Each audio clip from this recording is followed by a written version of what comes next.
Você trouxe a sua Bíblia? Levanta aí a sua Bíblia aí, vamos lá. Oh, glória a Deus. Louvado seja Deus. Nós estamos na série de Atos e hoje nós chegamos ao capítulo 4. Capítulo 4 de Atos dos Apóstolos. Na semana passada o pastor João Paulo ministrou para nós aqui sobre a cura do coxo que estava à porta do templo. E quando nós lemos esse discurso de Pedro após a cura, chegamos nesse texto do capítulo 4. Pedro estava ainda falando sobre o que aconteceu e quem tinha curado aquele coxo. E aí a elite de Jerusalém chega ali naquele momento. E é o que nós vamos ler aqui agora. O capítulo de número 4. Versículo de número 1. Todos acharam? Amém? Você está lendo Atos? Amém? Você está lendo? Se você não está lendo, vou pedir para o anjo te pegar, né? Te acordar, te chacoalhar, para você poder levar a Bíblia para você, tá? Atos deve ser a nossa leitura nesses dias. Mas eu já li inteiro. Lê de novo, irmão. Eu estou lendo Atos em 3 Bíblias, só para você ter uma ideia. Em 3 Bíblias com versões diferentes. Chegou uma essa semana, NAA, uma tradução muito boa. Te aconselho se você quiser comprar uma Bíblia. Estou até pensando talvez em adotar essa linguagem, né? Essa tradução, desculpa, que é uma tradução muito boa. E comece a ler. Sabe, se você não leu, eu já li inteiro. Volta, lê de novo. Você vai ver o quanto você vai ser enriquecido. E quando o pastor aqui lê o texto, começar a pregar, você vai falar, já passei por aqui. Né? E você vai ser enriquecido com a palavra de Deus. Capítulo 4 de Atos, versículo de número 1, diz assim: estando eles falando ao povo, sobrevieram os sacerdotes e o capitão do templo e os saduceus, doendo-se muito de que ensinasse o povo e anunciasse em Jesus a ressurreição dentre os mortos. Lançaram mão deles e os colocaram na prisão até o dia seguinte, pois já era tarde. Segura a tua Bíblia aí que eu vou tentar te contextualizando para a gente poder ter tempo dentro disso. Pedro estava falando com o povo sobre a cura do coxo. E chega a elite de Jerusalém, os sacerdotes, o capitão do templo, que era um responsável pela ordem do templo, por conservar a ordem do templo, era como se fosse um policial do templo. Os saduceus, que era aquela classe de judeus que não acreditavam na ressurreição, mas era a classe mais elitizada. Os saduceus eram os homens do dinheiro em Jerusalém. E o texto diz que eles estavam doendo-se muito porque Pedro estava pregando Jesus ressuscitado. E como a cura aconteceu às 3 horas da tarde, aproximadamente, porque eles estavam chegando para a oração da tarde, e o coxo é curado, e dentre o discurso de Pedro e a cura, e todo o louvor que aconteceu por aquele coxo ter sido curado, nós vamos pensar que aqui era aproximadamente 5 horas da tarde. O templo não funcionava nos seus serviços das 6 horas em diante, porque já entrava à noite. Então o que aconteceu?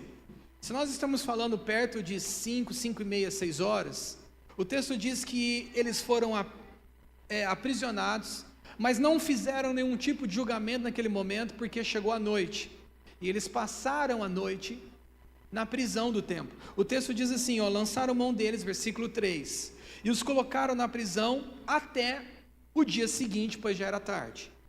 Muitos, porém, dos que ouviram a palavra, creram. Ou seja, no discurso de Pedro, após o coxo ter sido curado, chegou o número desses homens a quase 5.000. Quando Lucas escreve quase 5.000, nós não conseguimos mensurar se ele está falando sobre os 3.000 que se converteu em Pentecoste e somou agora mais 2, e a igreja passa a ser 5. Nós não conseguimos definir isso. Ou se naquele discurso a conversão foi de 5.000 pessoas. Mas nós temos que ter uma posição, e qual posição que nós adotamos? A da grande maioria teológica, que diz que o discurso de Pedro teve 5.000 pessoas nessa conversão. Só quem nós estamos falando? De Jerusalém nos dias de Jesus, com aproximadamente 25.000 a 30.000 habitantes.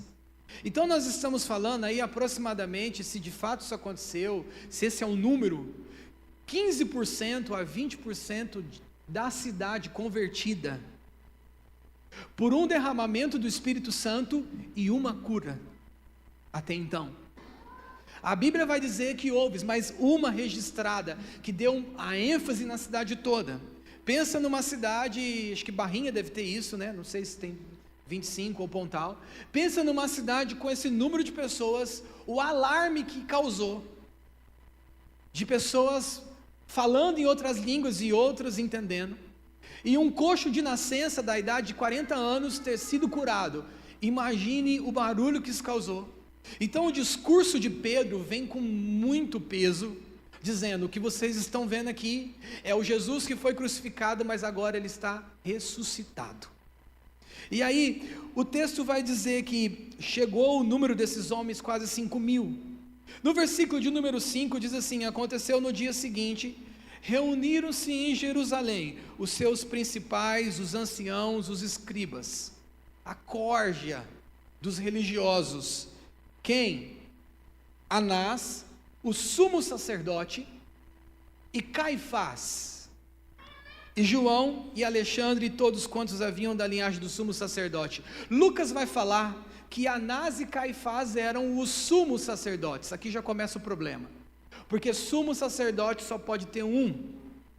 Quando Deus ordenou Moisés a fazer o tabernáculo, ele disse que poderia ter vários sacerdotes, mas sumo sacerdote que entrava no santo do santo, um só. Só que Anás e Caifás eram parentes. Anás era sogro de Caifás. E aqui o nepotismo religioso já havia nesses dias. E o texto diz que esse grupo se levanta pela primeira vez contra os apóstolos. Foi o mesmo grupo, porque foi ideia de Caifás crucificar Jesus no dia da Páscoa. Ele diz assim: um homem tem que ser entregue pelo povo no dia da Páscoa. Foi da cabeça desse indivíduo chamado Caifás, que era sacerdote junto com o sogro. Olha só, estavam ali usando dos benefícios do templo de forma ilícita. Esta era a composição daqueles que se diziam autoridade em Jerusalém. João, nós não sabemos quem que é esse João, né? Eu tenho um filho chamado João, mas não é um João que a gente conhece, nem um pastor João. Alexandre e todos quanto haviam da linhagem do sumo sacerdote. Ou seja, imagina, o templo era cheio de parente, de gente pendurada no sacerdócio. Estas eram as pessoas que queriam julgar os apóstolos. O versículo de número 7 diz assim: pondo-os no meio, perguntaram. Essa turma perguntou para os apóstolos: com que poder? Ou em nome de quem vocês fazem isso? Então Pedro, cheio do Espírito Santo, lhe disse: principais do povo, vós anciãos de Israel, visto que hoje somos interrogados acerca do benefício feito a um homem enfermo, e do modo como foi curado, seja conhecido de vós todos, de todo o povo de Israel, que em nome de Jesus Cristo Nazareno, aquele a quem vós crucificaste, a quem Deus ressuscitou dentre os mortos, e em nome desse é que este está são diante de vós. Ele é a pedra que foi rejeitada por vós, os edificadores, a qual foi posta por cabeça de esquina, e nenhum outro há salvação, porque também debaixo do céu nenhum outro nome há dado entre os homens, pelo qual devamos ser salvos. Versículo 13 diz: então eles, vendo a ousadia, o que eles viram, irmãos? A ousadia de Pedro e João, informados de que eram sem letras e indoutos. Eles eram da Galileia, eles eram homens simples, só sabiam pescar. Maravilharam-se e reconheceram que eles haviam estado com Jesus. Você pode fechar os seus olhos, vamos orar. Senhor, te louvamos por tua palavra aberta, lida. Espírito Santo, nós pedimos, abre os nossos ouvidos espirituais, ilumina o nosso coração. Nós dependemos da sua direção, da sua palavra aplicada a nós. Essa é a nossa oração, no nome de Jesus. Amém e amém.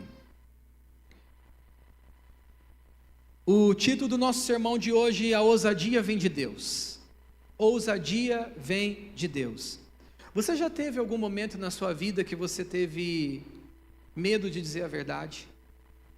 Eu me lembro de um momento no cartório onde eu tinha feito um trabalho cujo imposto era muito pesado, era muito alto. Eu estava muito preocupado de poder clicar no confirmar da Secretaria da Fazenda, porque ali ia aparecer para mim ali uma gigantesca gare que era minha culpa ter que assumir aquela gare pelo fato de enfim, vários fatores ter acontecido ali. Questão de tempo, questão de maneira de ter sido feita o processamento, e eu estava muito preocupado. E naquele momento eu pensei comigo, como que eu posso tratar isso?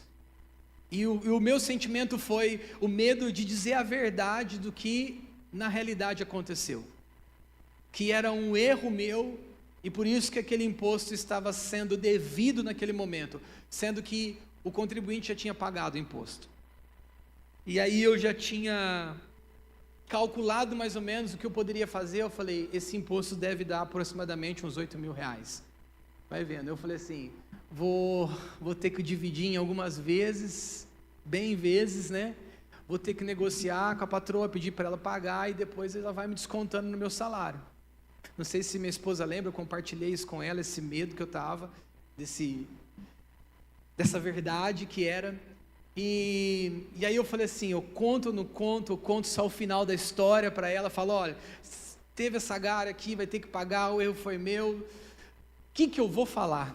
E o medo da verdade estava presente ali. Resumindo, eu cliquei e eu já tinha, na verdade, antecipado ela. Eu falei assim, olha, vai acontecer isso, tal, eu não sei o que é. Ela, cara, você tem ideia? Não, eu nem falei o valor que eu tinha calculado na minha cabeça, eu não consigo calcular. Eu falei, é melhor que eu nem fale o que eu pensei. E aí quando eu cliquei, irmãos, para surpresa minha, eu vou dizer que eu acho que foi algo sobrenatural. Eu talvez já contei isso aqui, deu 800 e alguma coisa a gare devida para pagar.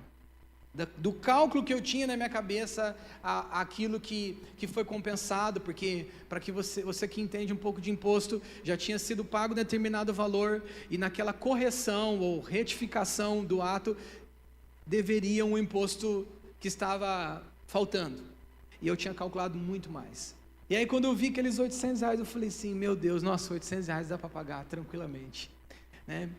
E aí eu cheguei para ela e falei assim, ó, Thala, então é o seguinte, aconteceu isso, mas eu estava pensando nisso, eu não te falei o valor, mas eu pensei nesse valor. Ela falou, nossa, mas quanto que deu? Eu falei, deu R$800. Eu falei assim, e pensa naquele mês que não é para você nem R$800, dá para você poder tirar. E mesmo diante da dificuldade da verdade, ter que assumir aquela responsabilidade, eu sei que para a minha realidade ali, R$800 não era muito, mas para outros é muita coisa, né? É um mercado do mês, talvez. E aí ela pegou e falou assim, não, fica tranquilo, você errou, você está assumindo um erro, a gente coloca e o cartório paga. E aí quando eu olhei para aquilo, eu falei assim, eu estava pensando em 8, agora eu não pago nada. Foi misericórdia de Deus, um erro que era devido, eu tinha que assumir, foi um erro. Mas eu tive uma experiência muito grande do que é lidar com a verdade e o medo de lidar com a verdade. Quando nós lemos esse texto aqui, esse texto dos apóstolos, eles são pela primeira vez alvo de oposição. Alvo de oposição é algo que acontece na vida de todo cristão, mas aqui em capítulo 4 de Atos pela primeira vez. Você já teve algum momento de oposição na sua vida? Que você se viu diante de oposição? E aqui quando eu falo da verdade, os apóstolos carregavam a verdade.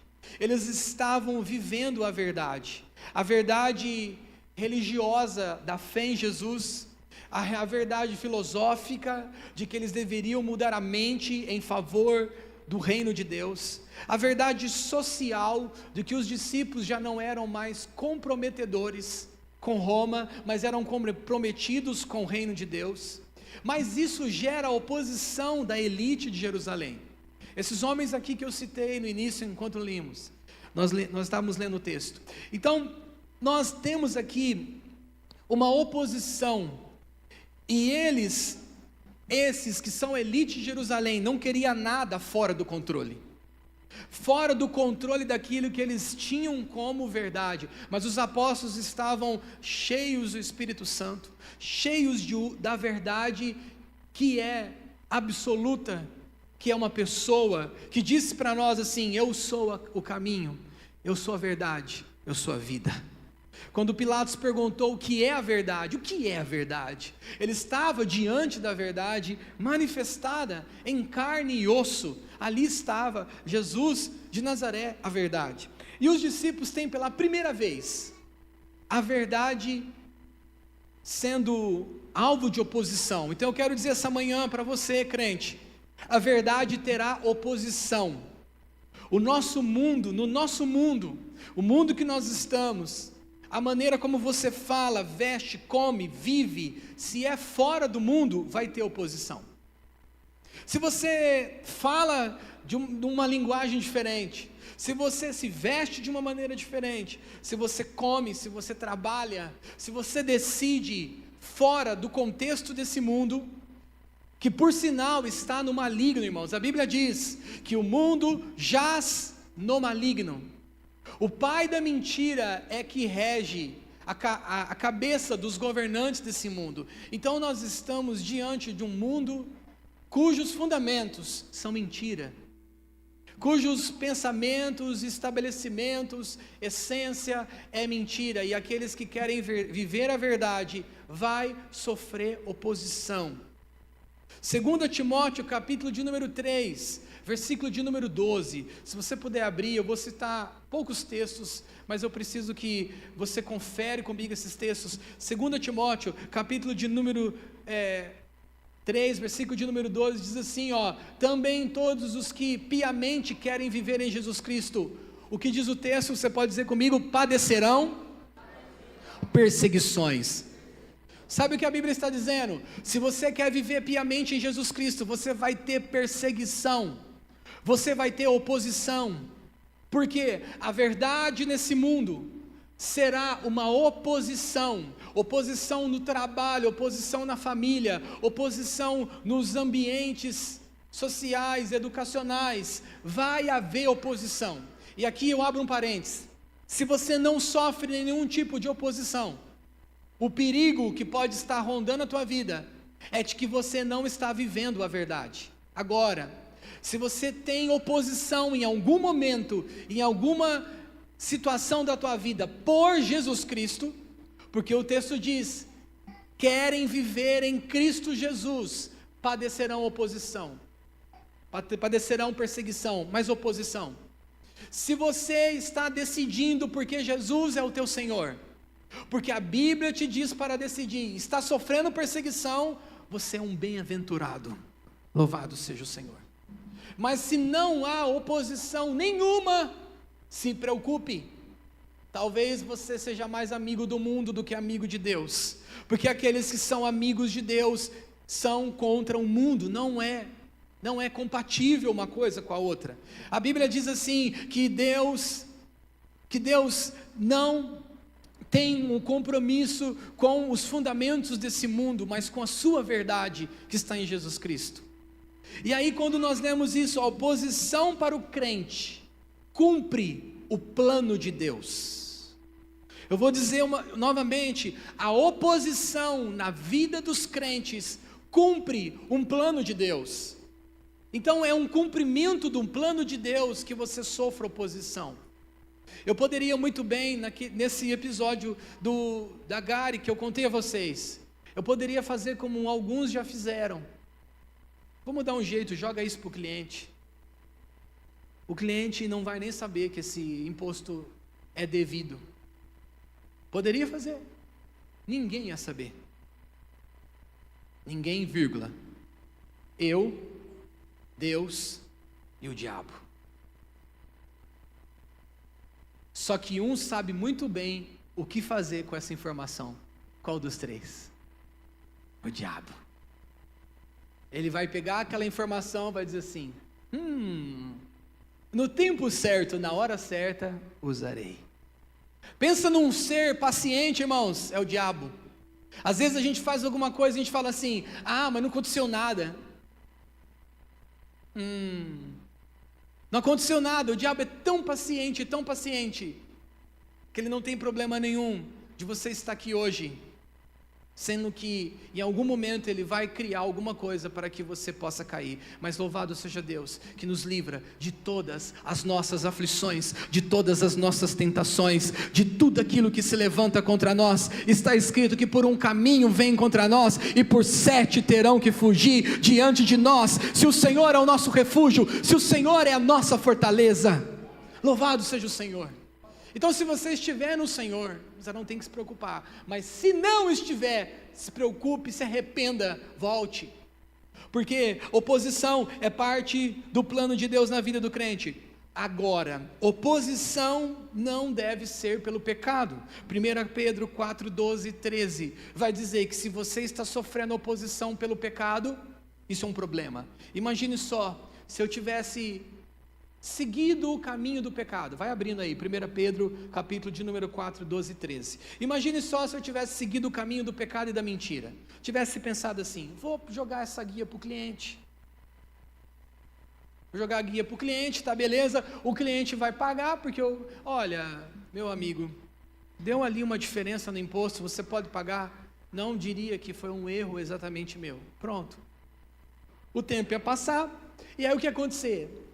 Em algum momento, nada que esteja oculto que não venha a ser revelado. Amém? E aí, como nada que está oculto que não venha a ser revelado será revelado, vai chegar um dia e falar assim: Carlos, o que aconteceu aqui? Espera aí, aqui o sistema está dizendo que houve isso, e aí?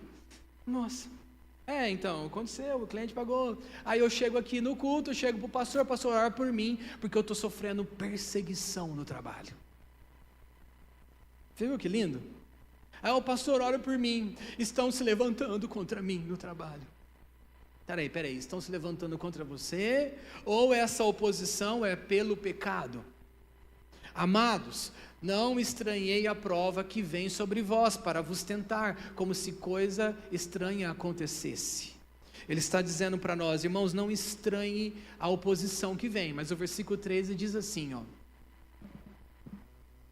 o 13: mas alegrai-vos do fato de ser participantes das aflições de Cristo, para que também na revelação da sua glória alegrei-vos e regozijei-vos.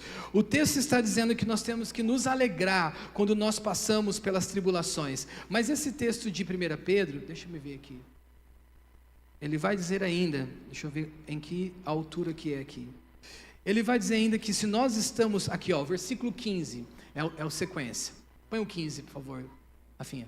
Que nenhum de vós padeça como homicida. Olha só, ele está dizendo, a oposição, se você causou uma morte, se você foi um ladrão, um malfeitor, como se entremente os negócios, ou se envolvesse com os negócios alheios, não seja essa a oposição que você venha sofrer. Quando estão entendendo o que eu digo essa manhã? Então assim, se você estiver dizendo que está sofrendo perseguição e oposição devido a alguma decisão que tem como razão o pecado, isso não é uma oposição por Jesus Cristo. E o texto está dizendo, nenhum de vós padeça como alguém que mentiu, padeça alguém que roubou, padeça como alguém que sonegou. Ele está dizendo, não seja assim, não diga, imagina, irmãos, esse famoso de hoje, esse nome não sai da cabeça, né? Daniel Vercaro, né? Todo lugar que você vê está esse nome. Imagina, ele entrou com uma Bíblia pentecostal, a hora que ele estava, alguém viu isso? Ele entrou com uma Bíblia pentecostal, de berço cristão, membro de uma igreja em Belo Horizonte, apresentava um programa na Rede Super, que é a rede da Lagoinha, em Belo Horizonte. E ele entrou com a Bíblia pentecostal, a hora que ele estava sendo preso. Imagine se você sentar com ele e falar assim, ele vai falar para você, ô irmão, eu estou sendo perseguido pela Polícia Federal. E aí, o que você vai falar? Irmão, vem cá, eu vou orar com você, vou chorar com você, realmente, você está sendo perseguido, olha só irmão, você viu o que aconteceu? Nenhum de vós padeça como homicida, ladrão. Então, o que a Bíblia está dizendo para nós, sim, vamos ter oposição, mas não é oposição do pecado. Então, o texto está dizendo, não estranhe, irmãos, os versículos anteriores, coloca o 12 novamente, por favor, Rafa. O 12 está dizendo para nós, não estranhe, irmão, a ardente prova que vem sobre vós. O texto está dizendo, irmãos, não estranhe se as coisas é mais difícil para você. Não estranhe se as coisas para os outros é rápido e para você não. Me permita, Lele, contar o seu testemunho aqui do seu negócio. Quantas vezes nós sentamos na mesa e a Lele ficava assim, eu preciso que Deus me dê um negócio. E ela compartilhou com o Fábio um outro negócio, estou pensando em investir naquilo, e a gente conversando, orando junto com eles, compartilhando, e ela foi, e parece que para os outros estava dando tudo mais rápido, parece que as pessoas começavam uma coisa, e nossa, como que deu certo? Outros que eu falo, pessoas de fora, e aí parece, mas quando vem, irmãos, é bênção de Deus. Quando chega a hora é a bênção de Deus, quando chega o momento é a bênção de Deus, e aí o texto está dizendo para nós, irmãos, não estranhe a ardente prova. Qual prova? De você viver a verdade em Jesus Cristo. Se você vai edificar um negócio debaixo da verdade em Jesus, mas o nosso país é difícil, pastor, é corrupto, sim, ele é, como todo mundo, mas a Bíblia nos ensina a viver a verdade, mas é fácil falar, pastor, sim, a vida em Jesus Cristo nunca foi um anúncio de vida fácil, é vida fácil para o falso evangelho. Então não estranheis, se para você é difícil, alguém fica assim, mas é difícil para mim, mas é mais rápido para os outros, por que é mais demorado? Porque, irmãos, quando Deus vai dar um presente muito especial para alguém, Ele prepara com muito mais cuidado. Quando o diabo vai dar, ele dá da noite para o dia. Então o que você quer? Mas o texto vai dizer que quando nós estamos diante de Deus vivendo a verdade, isso vai redundar na revelação da glória de Deus. É o que o texto vai dizer nos versículos posteriores desse capítulo 4. Então nós temos que entender, irmãos, as coisas são mais difíceis, porque existe no mundo um status que opera contra o povo de Deus. Esse mundo é um mundo que está em oposição ao povo de Deus. Por quê? Qual que é o problema? Porque você é bonito? Porque você é rico? Porque você é um perigo? Não, porque você tem a verdade de Jesus Cristo dentro de você. E essa verdade é uma ameaça, essa verdade é um perigo para o mundo, essa verdade é um problema para o mundo que vive em mentira, mas louvado seja Deus, que preserva a tua vida, que preserva a minha vida, por essa verdade em Jesus Cristo. E aí eu quero dizer uma coisa, nós temos na história bíblica, Esther capítulo de número 3, versículo 8 a 10, vai contar o que acontece contra aqueles que se levantam contra o povo de Deus, estando o povo de Deus na verdade da sua palavra. Então, a Bíblia vai dizer que Amã era um homem muito mau nos dias de Esther. O rei Assuero era o rei da Pérsia, dominava sobre 120 províncias, ou 120 nações. O rei Assuero era um rei muito poderoso. Você conhece a história, Esther foi escolhida dentre muitas belas mulheres. Esther foi uma mulher preparada pelo seu tio Mardoqueu, e quando ela chega no palácio, ela se depara com um desafio muito grande. Qual? Amã tinha criado um sistema, conseguiu o selo do rei, um decreto para destruir toda a descendência dos judeus. E quando ele fez isso, ele teve êxito até um certo momento. Então aqueles que se levantam contra o povo de Deus, que são oposição ao povo de Deus, eles têm um tempo de oposição e logo vão cair. Porque o texto diz que ele preparou uma forca para poder enforcar Mardoqueu, que ele tinha raiva de Mardoqueu, porque ele passava com a sua comitiva e Mardoqueu não se dobrava a ele, porque Mardoqueu era judeu, adorava somente ao Deus Todo-Poderoso. E a história bíblica vai nos dizer que qual foi o final de Amã. Amã foi enforcado na própria forca que preparou, ele e mais os seus 10 irmãos.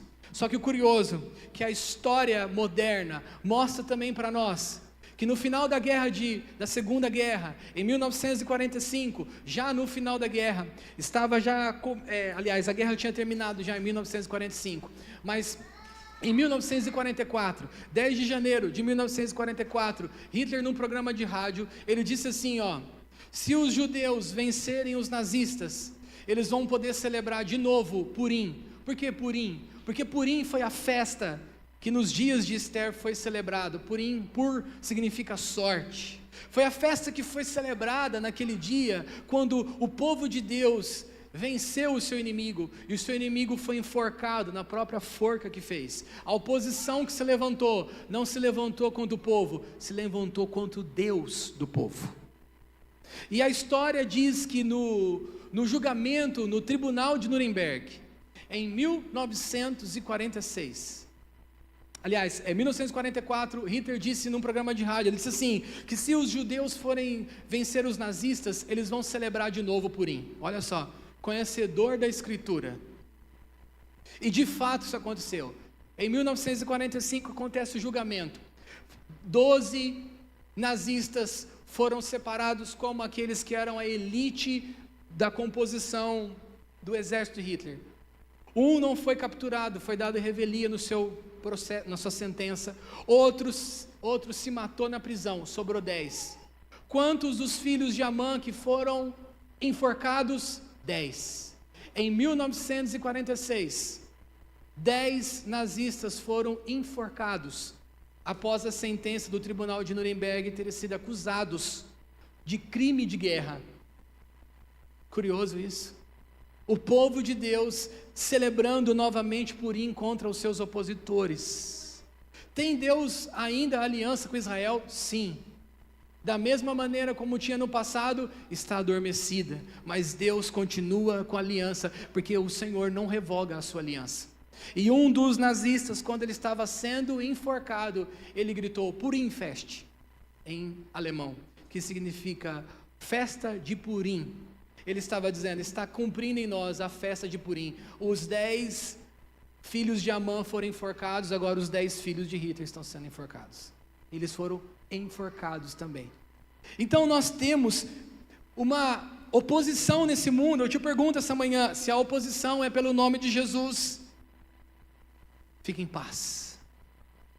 Essa oposição não é contra você, é contra o Rei dos Reis e Senhor dos Senhores. E ele não perde nenhuma guerra. Por isso que estar na verdade, permanecer na verdade, irmãos, não é algo obsoleto, não é algo que nós devemos tratar como perca de tempo. Permanecer na verdade terá a sua recompensa, a sua glória no momento certo. No momento certo. E aí nós vemos ainda no capítulo 4, volta lá em Atos 4, 7 e 12. Nós vimos que os discípulos sofreram oposição. E toda oposição é necessário responder de alguma maneira. O capítulo 4, versículo de número 7, nós lemos que eles foram perguntados assim, pondo-os no meio, ou seja, colocaram Pedro e João no meio, toda essa elite de Jerusalém, perguntaram, com que poder, ou em nome de quem vocês fazem isto? Por que vocês estão defendendo isso? E o texto diz que Pedro, cheio do Espírito Santo. A pregação dos discípulos é uma resposta ao milagre que aconteceu e uma resposta à oposição. O motivo da pergunta não importa aqui. Cristo tem que ser conhecido nessa resposta. É isso que importa. Se você sofre oposição, se você sofre perseguição, o Espírito Santo vai te dar, no momento certo, uma resposta. Uma resposta sábia. Uma resposta de Deus, uma resposta que vem do alto, porque em Lucas 12:12 diz assim, que quando nós fomos colocados em oposição, quer seja diante de juízes, de magistrados, a Bíblia diz que na mesma hora o Espírito Santo ensinará o que devemos falar. Sabe o que a Bíblia está dizendo? Se você não tem nada o que dizer ainda diante da oposição, ainda não é o momento. Mas na mesma hora que for o momento da resposta, o texto diz, na mesma hora vos ensinará o Espírito Santo o que deveis falar. E o texto começa assim, preste muita atenção, por isso que você tem que ler a Bíblia com um exame. Olha como está escrito no versículo de número 8, então Pedro o quê? Mas tá, então Pedro o quê? Aí, ó, glória a Deus. Não, eu falo para vocês tomar um café ali, né? Louvado seja Deus. Pedro, cheio do Espírito Santo. O que a Bíblia está dizendo? O que ele vai falar aqui é alguém que está cheio do Espírito Santo que vai responder. A oposição veio, a perseguição veio, a fala que afronta veio, mas agora um homem cheio do Espírito Santo vai responder. E aí eu te pergunto, qual é o nome, qual é o poder que você vive, o que te faz você viver, vai te dar a resposta necessária. A prontidão em responder é a defesa da nossa fé. A prontidão em dar uma resposta à oposição é a defesa da nossa fé. Então, irmãos, eu te digo essa manhã, esteja pronto para responder o motivo pelo qual você busca Deus. O motivo pelo qual você está recusando aquilo que te foi proposto, que não é de Deus. Porque não basta você dizer assim, ó, não é de Deus, não posso fazer. Você tem que dizer, por que o Senhor disse isso? Mas alguém vai falar assim, mas vai ficar falando que eu estou fazendo por causa de religião. Que diga, que diga. Os amigos na faculdade falavam assim, você vive desse jeito por causa da religião. Pense como você quiser, irmão. Eu vivo por causa de Jesus. Se uma pessoa tem uma boa resposta na palavra, ela não se preocupa com o que vão pensar, mal ou bem, porque a palavra respalda. Quando a gente se preocupa muito com aquilo que nós estamos fazendo, com aquilo que estamos nos respondendo, provavelmente está longe da palavra. Porque quando nós estamos respondendo à luz da palavra de Deus, devolvendo a oposição em resposta, em explicação, dentro da palavra, irmãos, você pode ficar em paz. Mas vão postar coisa contra mim. Fique em paz. Ou você e eu não passamos dessa fase de se preocupar. Esses dias eu falava com o meu irmão, falei assim, nossa, eu acho que eu estou ficando velho mesmo, porque eu não estou preocupado mais com o que as pessoas falam, tanto quanto ontem. Eu acho que eu estou mediano. E você? Eu estou mediano, porque aqui ontem eu ficava, ai meu Deus do céu, olha que escreveram, meu Deus, olha que falaram. Eu já dei um passo a mais aqui nessa fase e agora não estou mais preocupado. Mas ainda tem alguma coisinha. Agora o ápice da maturidade é quando nada mais te ofende. Nada mais te ofende porque você está seguro na palavra de Deus, está respondendo na palavra de Deus, está vivendo a palavra de Deus. Alguém está aqui essa manhã? Amém? O texto de 1 Pedro 3,15 diz que você tem que estar pronto para responder. E que a sua resposta seja sobre o Jesus que está vivo. Fale de Jesus como alguém vivo, irmãos, não como alguém aleatório, não como alguém que pensa que ele está morto. Fale de Jesus como alguém que é o Todo-Poderoso. É o Todo-Poderoso. Jesus já foi humilhado, irmão, já terminou, agora está rugindo como um leão assentado no seu trono. Ele já foi humilhado, já humilhou, agora ele é exaltado. Então responda com confiança a respeito de Jesus Cristo. 1 Pedro 3,15, colocou aí. Jeremias disse assim para Deus, olha o que o texto diz, antes santificai ao Senhor Deus em vossos corações, estai sempre o quê? Preparados para responder. A Bíblia está dizendo, você em momento de oposição e perseguição, talvez silenciosa, talvez a perseguição seja com você mesmo e os seus pecados. Você vai ter que responder. Você nunca fez isso. Você nunca silenciou a oposição da sua mente pecaminosa. Sabe quando você pensa alguma coisa pecaminosa e você diz assim: nossa, ai meu Deus do céu. Você tem que responder a isso. Como? Se é um pensamento impuro, se é um pensamento ilícito, como que você vai responder isso? A palavra de Deus. Está escrito, Colossenses 3:1, pensai nas coisas que são do alto.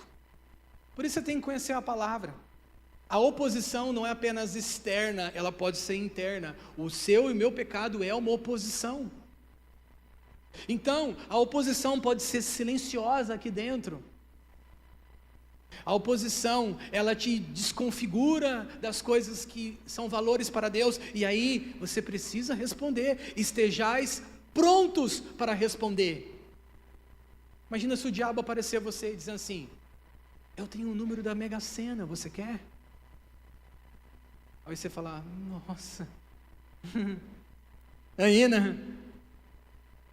Anota aí, o 5 mesmo? O 5, né? Anota aí, pode mesmo?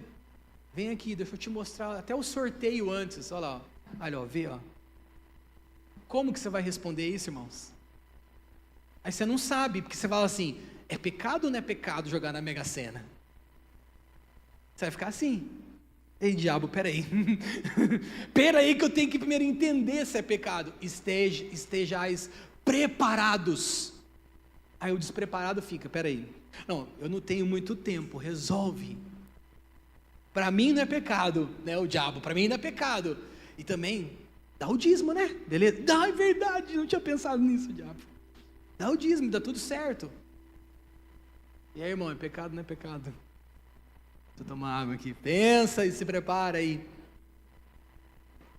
Mas, queridos irmãos, brincadeiras à parte sobre esse assunto, mas percebe só que o despreparo vai fazer com que o diabo te engula, mas o preparo vai fazer com que ele caia aos pés da santa palavra de Deus.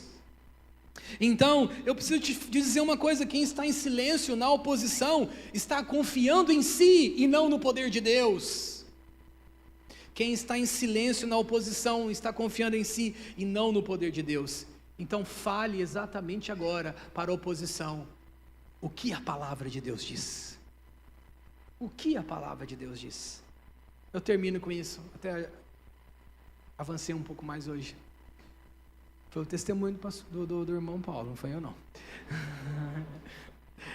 4:23, olha comigo, cadê o Mateus? 4:23, nós não lemos essa parte do texto, mas aqui nessa parte o texto vai dizer que quando eles foram soltos, no dia seguinte eles foram julgados, eles explicaram a razão pelo qual eles estavam pregando o que estavam pregando, a ressurreição em Jesus Cristo, e depois de serem ouvidos por essa elite, eles falaram: nós não temos o que acusá-los, não tem como fazer nada. O texto diz que eles foram soltos, e eles foram para os irmãos. Quando eles chegaram com os irmãos, na reunião com os irmãos estavam reunidos, aguardando o desfecho daquilo que aconteceria com Pedro e João. O texto diz que eles chegaram, eles contaram: olha, os sacerdotes fizeram isso, eles falaram isso, mas nós respondemos dessa maneira à oposição. O texto diz que os irmãos, no versículo de número 24, quando ouviram o relato de Pedro e João, eles unânimes, todos eles, levantaram a voz e começaram a declarar uma palavra de louvor a Deus, dizendo: Senhor, Tu és o Deus que fizeste os céus e a terra. E aí todo o discurso vai dizer: verdadeiramente eles não se levantaram contra nós, mas contra o Teu ungido. Então deixa eu dizer uma coisa: se você está em Jesus Cristo, o que se levanta contra você, não se levanta exatamente contra você, mas contra aquele que nunca perdeu nenhuma batalha, contra aquele que nunca perdeu uma guerra, nunca perdeu a razão, nunca ficou sem resposta.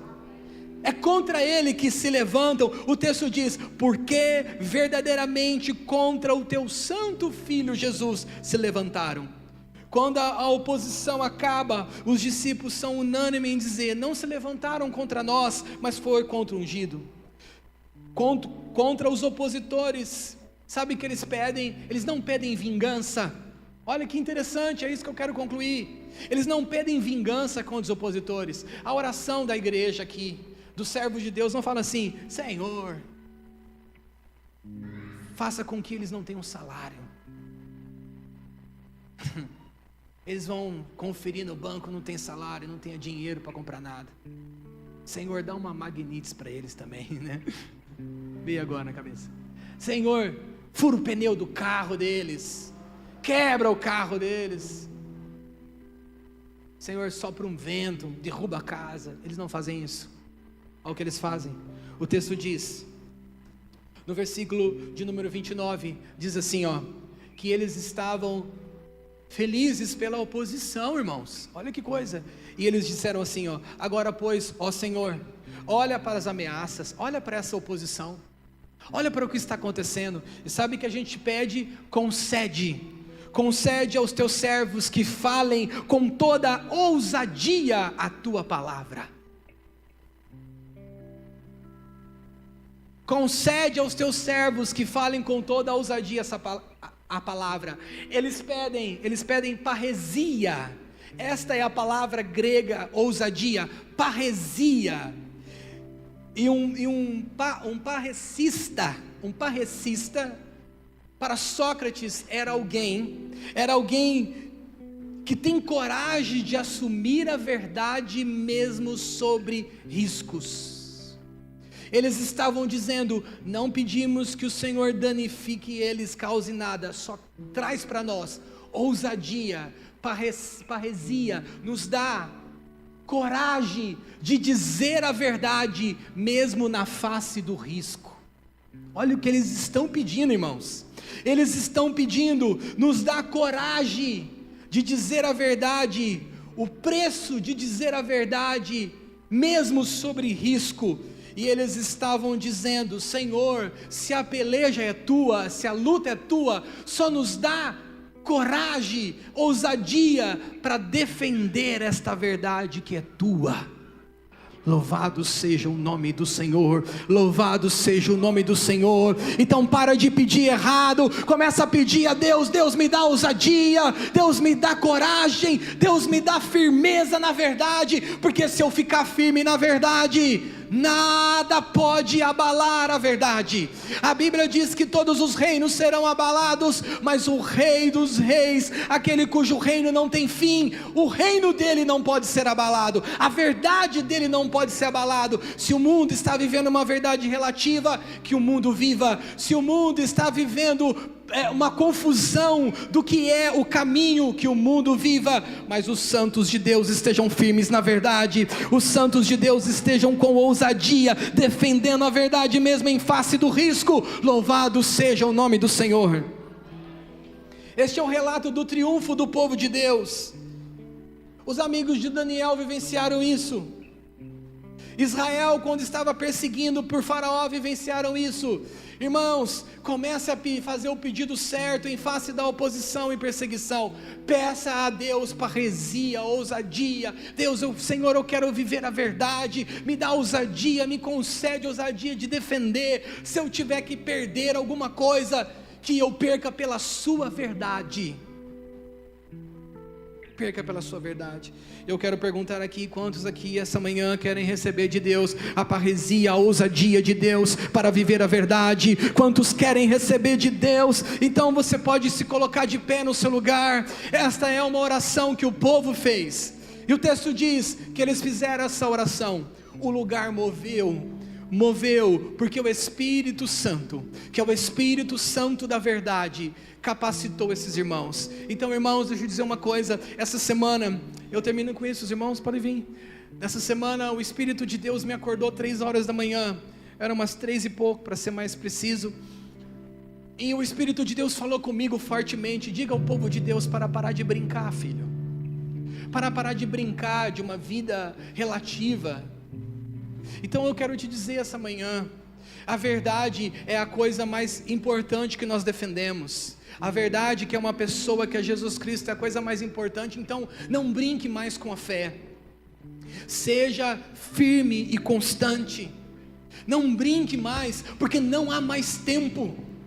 Não há mais tempo. Não há mais tempo para ficar em cima do muro. Não há mais tempo para considerar uma reunião como essa obsoleta. Talvez você não possa voltar na próxima.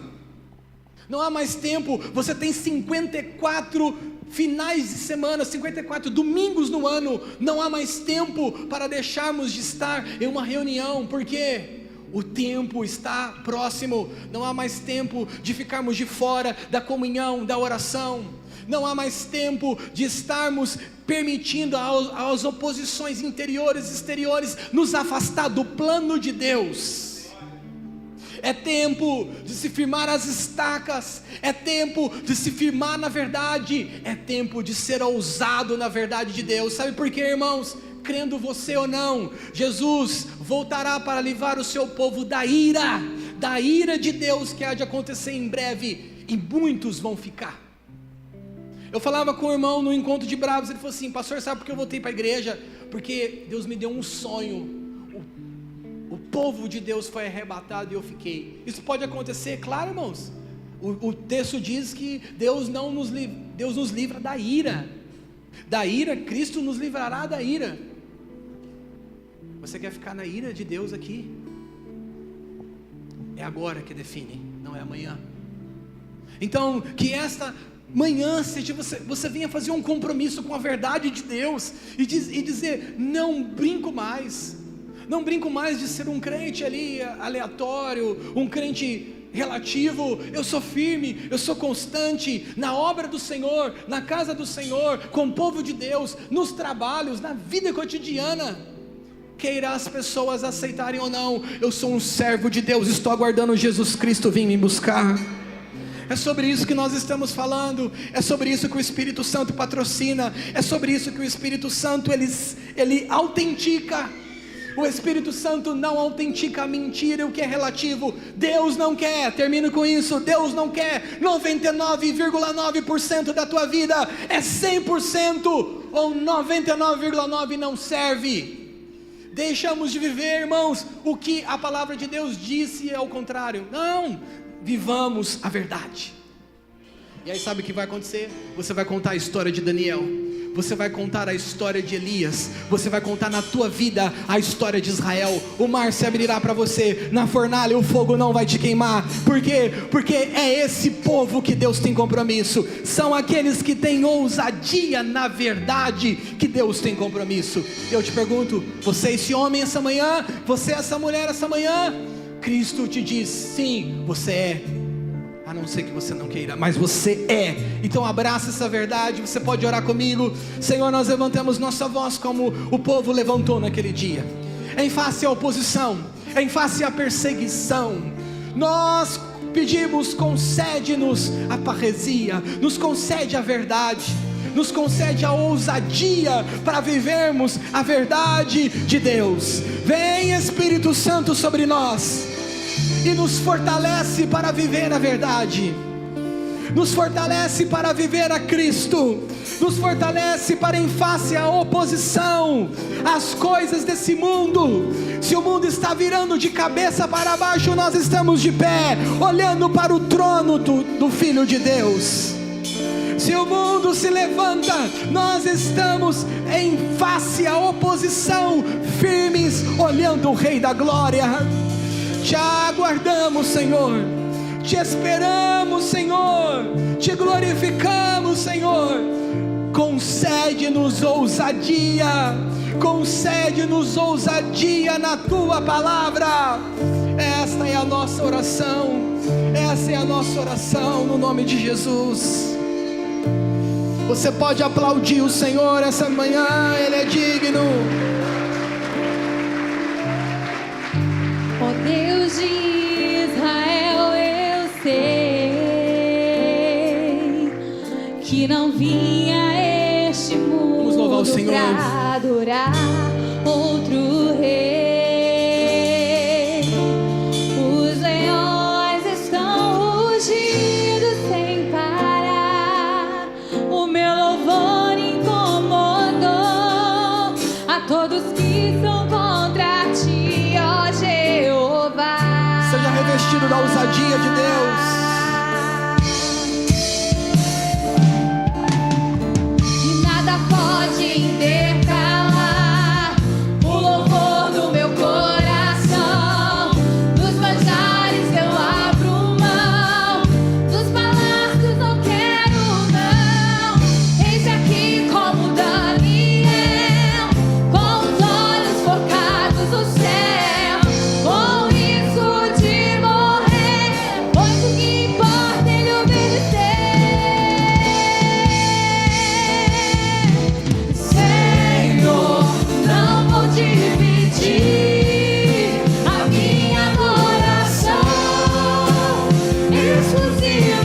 para viver a verdade.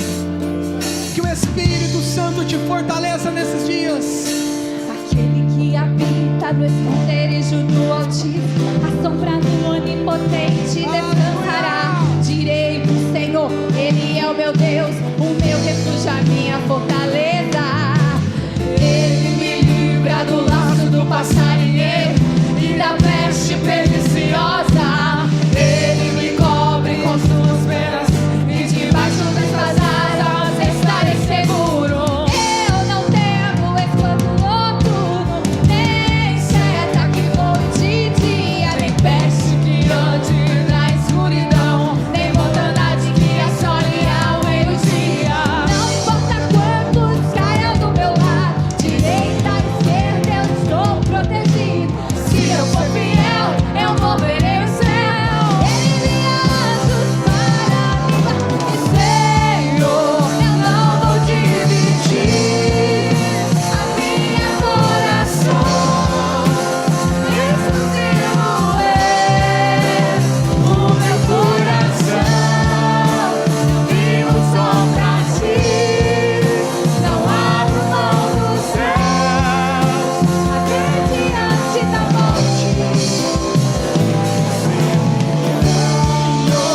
Não vou dividir a minha coração.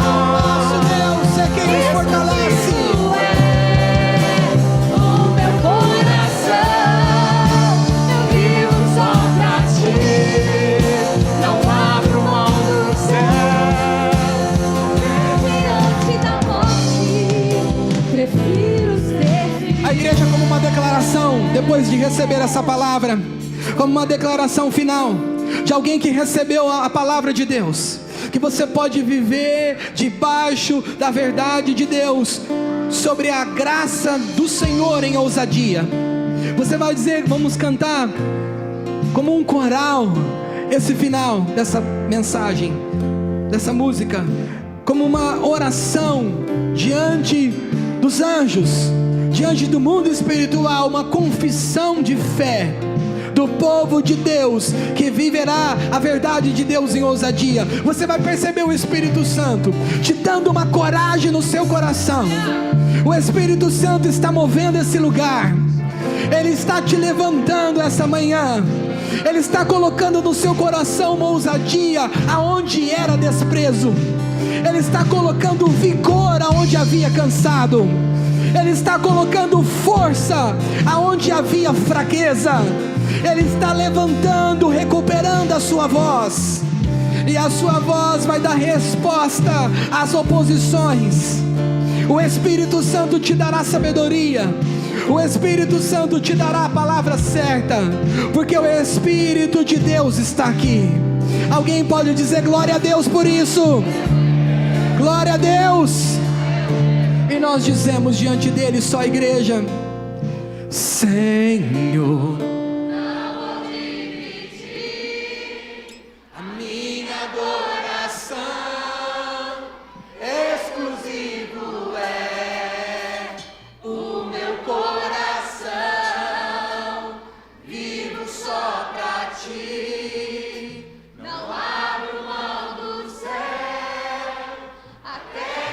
com toda a força agora, todos nós. Prefiro ser Senhor, não vou dividir a minha adoração. Exclusivo é o meu coração. Vivo só pra ti. Não abro mão do céu até diante da morte. Prefiro ser fiel. Aplauda ele, aplauda ele. Aleluia.